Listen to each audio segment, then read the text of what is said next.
चाहे एक दूसरे का कोई एहसास हो ना हो। तुम अब उस खौफ से बाहर निकल आओ। अस्सलाम वालेकुम नाज़रीन, आज मैं ड्रामा सीरियल सकून की 27वें एपिसोड के रिव्यू के साथ आपकी खिदमत में हाजिर हूँ, जिसमें कि हम देखते हैं कि अब कहानी में जो है ट्विस्ट आने वाला है। सबसे पहले तो चांद जब वहाँ पहुँचती है तो उसकी माँ फ़ोन करके वापस बुला लेती है, जिससे ऐना की जान बख्शी हो जाती है, वरना ऐना का पता नहीं क्या हशर नशर हो जाना था। उधर हम देखते हैं कि जब वो घर पहुँचती है तो वो कहती है कि माँ को बताती है कि मैं अभी हमदान के साथ शादी नहीं करना चाहती। तो माँ कहती है तुम पागल हो गए, तुम लोगों ने मुझे पागल कर दिया, तुम्हारा बाप हर वक्त मुझे डांटता रहता है, कभी तुम और तुम्हारा भाई फजूल बातें करते रहते हैं। तो वो कहती है कि नहीं, वो मेरे लिए पहले घर लेना चाहते हैं, वो चाहते हैं कि मेरा शायान शान लाइफस्टाइल दे सकें, इसलिए उन्होंने मुझसे मोहलत मांगी है। तो माँ कहती है अगर ये मोहलत ही देनी थी तो पहले ड्रामे करने की क्या ज़रूरत थी।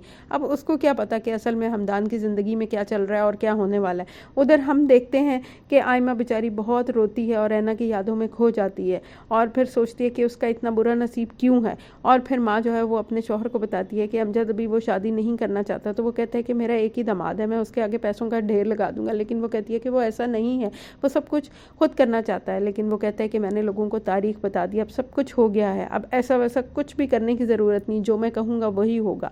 इधर हम देखते हैं कि हमदान जो है वो ऐना से बात करता है और तो वो कहती है कि मुझे अब यहाँ से चले जाना चाहिए, क्योंकि शादी के बाद भी तो मैंने चले ही जाना है। लेकिन मुझे समझ नहीं आती कि हमदान एक तरफ तो उससे शादी कर ली है और दूसरी तरफ जो है वो शानजे से भी शादी करना चाहता है, और अब उसको कह रहा है कि नहीं, तुम मेरी रिस्पॉन्सिबिलिटी हो, तुम्हें जो है जब तक तुम इस काबिल नहीं हो जाओगे कि तुम अपने पैरों पर खड़ी हो जाओ, मैं तुम्हें यहाँ से जाने नहीं दूंगा और तुम नहीं जा सकती हो। वो उससे पूछती है कि कभी आपने सोचा है कि रज़ा ने मेरे साथ क्यों किया। अब मुझे इबरत आ गई और मैं अब लड़कियों को यही कहूँगी कि कभी किसी के कहने पे अपना घर ना छोड़ें, क्योंकि वापसी का कोई रास्ता नहीं होता। तो नाजरीन, ये बात तो बिल्कुल सही है और कभी किसी मर्द पे भरोसा करना भी नहीं चाहिए, क्योंकि जो मर्द आपकी इज्जत नहीं करता वो आपको किसी काबिल नहीं समझता। इधर हम देखते हैं कि अमजद अपनी बीवी पे बिगड़ता है और यही कहता है कि मैं गुड़िया और उसकी मंगनी कर रहा हूँ, बस मैंने फ़ाइनल कर लिया, तुम जल्दी से रज़ा को बुलाओ।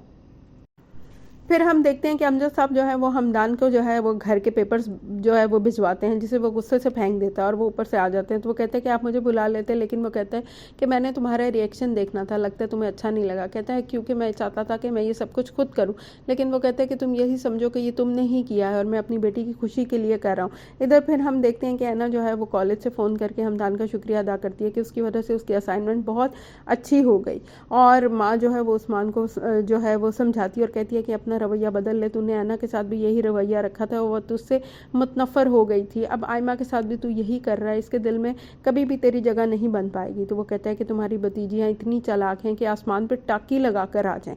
तो नाजरीन, चालाक तो नहीं थी, लेकिन हालात ने उनको ऐसा बना दिया है।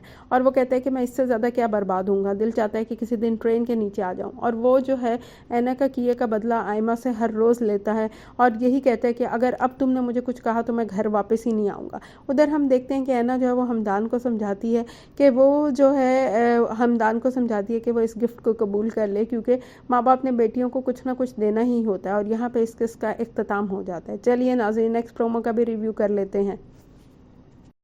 नेक्स्ट एपिसोड में हम देखते हैं कि माँ शानजे को यही कहती है, नेक्स्ट प्रोमो में हम देखते हैं कि माँ जो है वो शानसे को बार बार यही कहती है कि रज़ा को बुलाओ। और उधर हम देखते हैं कि आयमा जो है वो अपनी फूफो से कहती है कि आपको क्या ज़रूरत थी उसको समझाने की, वो तो कुछ समझना ही नहीं चाहता और ये मेरा शायद नसीब है, मैंने मान लिया था। लेकिन वो कहती है कि मुझे तुम्हारी खुशी और इज़्ज़त का ख्याल रखना है, मैं तुम्हारी फूफो हूँ और मैं नहीं चाहती कि तुम्हारे साथ बुरा हो, मैं तुम्हें ब्याह के लाई हूँ।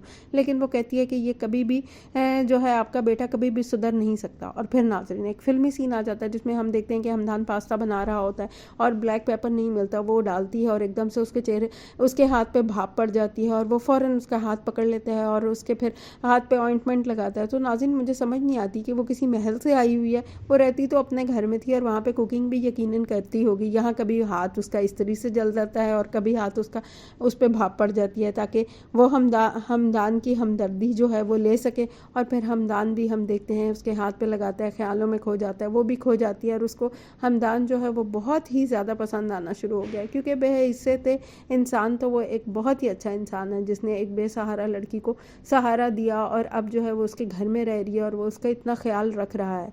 तो ऐना के दिल में भी यकीनन उसकी बहुत ज़्यादा जगह बन गई है और हमदान के दिल में ऐना की बनती जा रही है, इसलिए वो शानजे के साथ अब ऐसी हरकतें करना शुरू हो गया है। پھر ہم دیکھتے ہیں کہ وہ جو ہے کھانے کے دوران جو ہے اینا سے باتیں کرتا ہے، اینا کے بچپن کی باتیں پوچھتے ہیں اور پھر اینا سے وعدہ کرتا ہے کہ وہ اس کو ملوانے اس کے ماں باپ کے پاس ضرور جائے گا، ایک چانس لینا ہی چاہیے۔ تو اس کی ان باتوں کی وجہ سے اینا کے دل میں اس کی قدر اور بھی زیادہ بڑھ جاتی ہے۔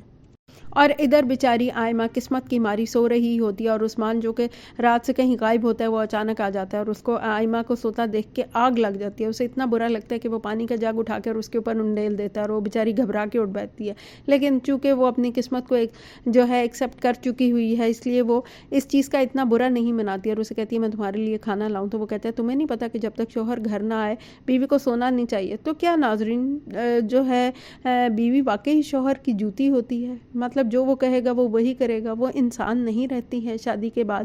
کیا وہ سانس نہیں لے سکتی اپنی مرضی سے؟ کیا اپنی مرضی سے سو نہیں سکتی، کھا پی نہیں سکتی؟ کمنٹس کر کے ضرور بتائیے گا، کیا یہ واقعی ہی ایسا ہے؟ یہ معاشرہ مردوں کا ہے، عورتوں کی کوئی حیثیت نہیں ہے؟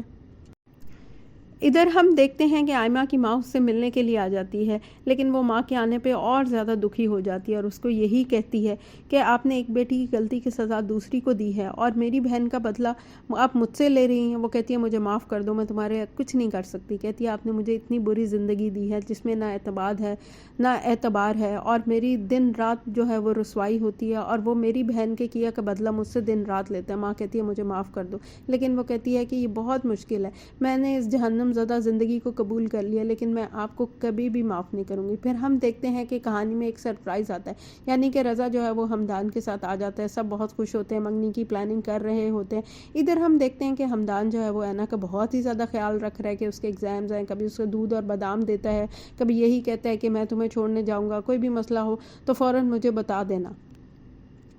اور اگلے دن ہم دیکھتے ہیں کہ پھر وہ سب کے ساتھ شاپنگ کرنے جاتا ہے اور وہاں پہ اچانک اینا کی کال آ جاتی ہے اور وہ اس کو کہتی ہے کہ میں یہاں پھنس گئی ہوں، ٹریفک کا کوئی مسئلہ ہو گیا اور میں گھر نہیں جا پا رہی، اور وہ فوراً سب کچھ چھوڑ چھاڑ کے شانزے سے جھوٹ بول کے کہ اس کے باپ نے اس کو آفس میں بلا لیا، کوئی ارجنٹ میٹنگ ہے، وہ چلا آتا ہے اور شانزے بہت حیران ہوتی ہے کہ سب کچھ ایسے چھوڑ کے چلا گیا اور وہ یہ ایکسیپٹ نہیں کر پاتی۔ وہ تبھی باپ کو فون کرتی ہے اور پھر اس کا جھوٹ پکڑا جاتا ہے اور اسے سمجھ نہیں آتی کہ حمدان نے اس کے ساتھ اتنا بڑا جھوٹ کیوں بولا، کیونکہ اس کا باپ کہتا ہے اس نے تو اس کو بلایا ہی نہیں۔ آفس میں پتہ کرتا ہے تو پتہ چلتا ہے کہ وہ تو یہاں پہ ہے ہی نہیں۔ تو ناظرین یہیں پہ اس کا اختتام ہو جاتا ہے۔ چلیے نیکسٹ پرومو کا بھی ریویو کر لیتے ہیں۔